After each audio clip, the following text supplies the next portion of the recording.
Hello students, welcome to J Tuition. So, இன்னைக்கு வீடியோல exercise 7.1ல third sum பாருங்க.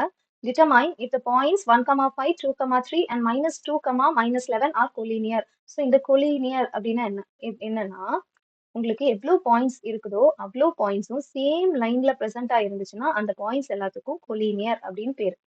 So இதை எப்படி கண்டுபிடிக்கிறதுன்னு பார்த்தீங்கன்னா ஒரு ஹிண்ட் இருக்கு. இப்போ 3 பாயிண்ட்ஸ் நமக்கு இங்க கொடுத்துருக்காங்க.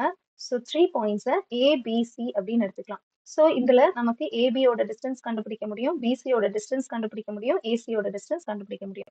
இது கொலினியரா இருந்துச்சு அப்படின்னா ஏபி பிளஸ் பிசி நம்ம பிளஸ் பண்ணும்போது அது ஏசி டிஸ்டன்ஸுக்கு ஈக்குவலா இருக்கணும். இப்படி இருந்துச்சுன்னா இதை நம்ம கொலினியர் அப்படின்னு சொல்லலாம். ஸோ இப்போ நம்ம என்ன பண்ண போறோம்னா இந்த பாயிண்ட்ஸை இதை ஏ, இது பி, இது சின்னு வச்சுக்க போறோம். வச்சுட்டு AB distance, BC distance and AC distance கண்டுபிடிக்க போறோம். கண்டுபிடிச்ச அப்புறமா ஏபியையும் பிசியும் ஆட் பண்ணி பார்க்கணும். அப்போ நம்மளுக்கு ஏசி ஆன்சர் வருதான். ஏசியும் இந்த சைடு அதாவது எல்ஹெச்எஸும் ஆர்ஹெச்எஸும் ஈக்குவலா இருந்துச்சு அப்படின்னா இது கொலினியர். அப்படி ஈக்குவலா இல்லை அப்படின்னா it is not collinear. So இப்போ நம்மளோட டிஸ்டன்ஸ் ஃபார்முலா எழுதியாச்சு. நம்ம அந்த பாயிண்ட்ஸை ஏபிசின்னு எழுதியிருக்கோம். ஸோ லெட் ஏயோட கோஆர்டினேட், பியோட கோஆர்டினேட் அண்ட் சியோட கோஆர்டினேட்னு எடுத்துக்கலாம் ஃபர்ஸ்ட். -2, 11. இப்போ ஏபி கண்டுபிடிப்போம். ஸோ ஏபி கண்டுபிடிக்கும் போது நம்மளுக்கு ஃபர்ஸ்ட்ல இருக்கக்கூடியதான் x1 y1 அண்ட் செகண்ட்ல இருக்கக்கூடியது x2 y2. ஸோ இப்போ டிஸ்டன்ஸ் ஃபார்முலா போட்டு கண்டுபிடிங்க. So AB is equal to அப்படியே சப்ஸ்டியூட் பண்ணுங்க.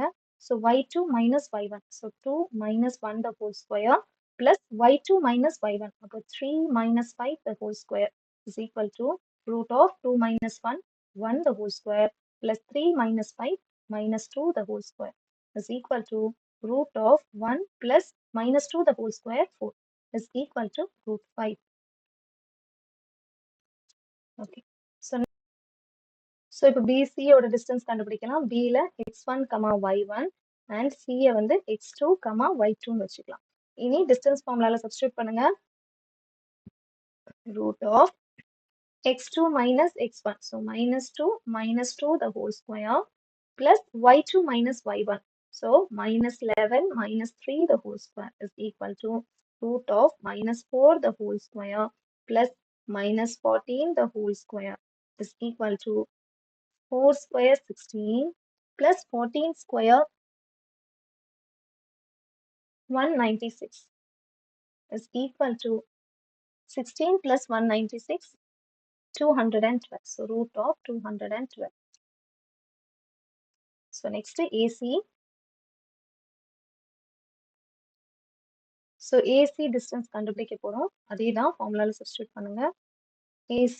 So x2 minus x1. So -2 minus 1 the whole square plus y2 minus y1 -11 minus 5 the whole square is equal to root of -3 the whole square plus -16 the whole square is equal to root of 9 plus 16 square 256 is equal to root of 265. So இப்போ இது சேமா அப்படின்னு check பண்ணிடலாம். So 212ல நம்ம 2 root 53ன்னு எழுதலாம்.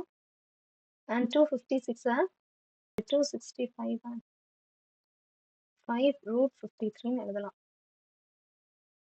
So இப்போ நம்மளோட condition check பண்ணி பார்ப்போம். கொலினியருக்கான கண்டிஷன் என்னது? AB plus BC is equal to ஏசியா அப்படின்னு பார்ப்போம். ஏபியோட வேல்யூ என்னது? √5 பிளஸ் பிசியோட வேல்யூ என்னது? 2 root 53 இஸ் ஈக்குவல் டு நமக்கு என்ன ஏசியோட வேல்யூ என்ன வந்திருக்கு? 5 root 53.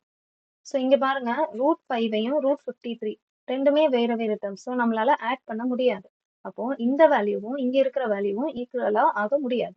ஸோ என்ன பண்ணிக்கலாம்? It's not equal. அப்ப என்ன சொல்லிக்கலாம்? therefore ABC points are not collinear. So அவ்வளோதான். டவுட் இருந்துச்சுன்னா கமெண்ட் செக்ஷன்ல கேளுங்க. பிடிச்சிருந்தா லைக் பண்ணுங்க, ஷேர் பண்ணுங்க, சப்ஸ்கிரைப் பண்ணுங்க. தேங்க்யூ.